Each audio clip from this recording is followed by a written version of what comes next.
Despite his promises, President Obama has failed to address immigration reform. For 2 years, this president had huge majorities in the House and Senate. He was free to pursue any policy he pleased, but he did nothing to advance a permanent fix for our broken immigration system. Nothing. Instead, he failed to act until facing a tough re-election and trying to secure your vote. Last week, the president finally offered a temporary measure. He called it a stopgap measure that he seems to think will be just enough to get him through the election. After 3.5 years of putting every issue from loan guarantees to his donors to cash for clunkers, putting all those things before immigration, now the president has been seized by an overwhelming need to do what he could have done on day one, but didn't. I think you deserve better. Some people have asked if I will let stand the president's executive order. The answer is that I will put in place my own long-term solution that will replace and supersede the president's temporary measure. As president, I won't settle for stopgap measures.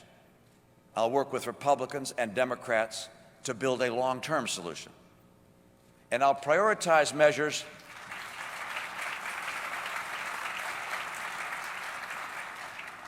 and I want you to also know this. I will prioritize efforts that strengthen legal immigration and make it more transparent and easier.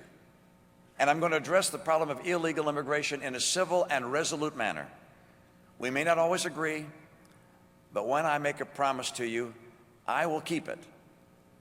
Let me speak about some of the guidelines that I will use in putting together that policy. And as you've heard me say many times, it's critical that we redouble our efforts to secure the borders. That means both preventing illegal border crossings and making it harder to illegally overstay a visa. We should field enough Border Patrol agents, complete a high-tech fence, and implement an improved exit verification system. Our immigration system should help promote strong families as well, not keep them apart. Our nation benefits when moms and dads and their kids are all living together under the same roof. But today, too many families are caught in a broken system that costs them time and money and entangles them in excessive red tape. For those seeking to come to America the right way, that kind of bureaucratic nightmare has to end.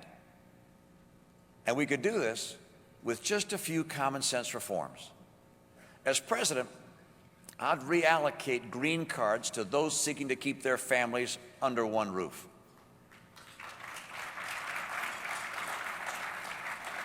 And we'll exempt from caps the spouses and minor children of legal permanent residents. And we'll eliminate other forms of bureaucratic red tape that keep families from coming together. Immigration reform is not just a moral imperative. It's also an economic necessity. Immigrants with advanced degrees start companies, create jobs, and they drive innovation at a very high rate. Immigrants founded or co-founded nearly half of our top 50 venture-backed companies in this country. Nearly half. There are nearly 30% more likely to start a business. And that kind of risk-taking is something we need more than ever, because new business startups in America are at a 30-year low. I'll work with states and employers to update our temporary worker visa program so that it meets our economic needs. And if you get an advanced degree here, we want you to stay here. So I'd staple a green card to the diploma of someone who gets an advanced degree in America.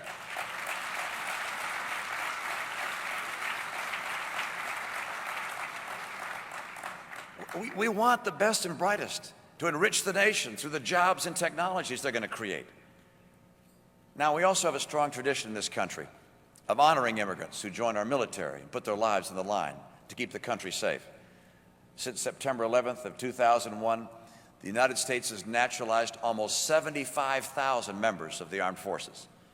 Too many of those patriots died on distant battlefields for our freedom before receiving full citizenship here in the country they called home. As president, I will stand for a path to legal status for anyone who is willing to stand up and defend this great nation through military service.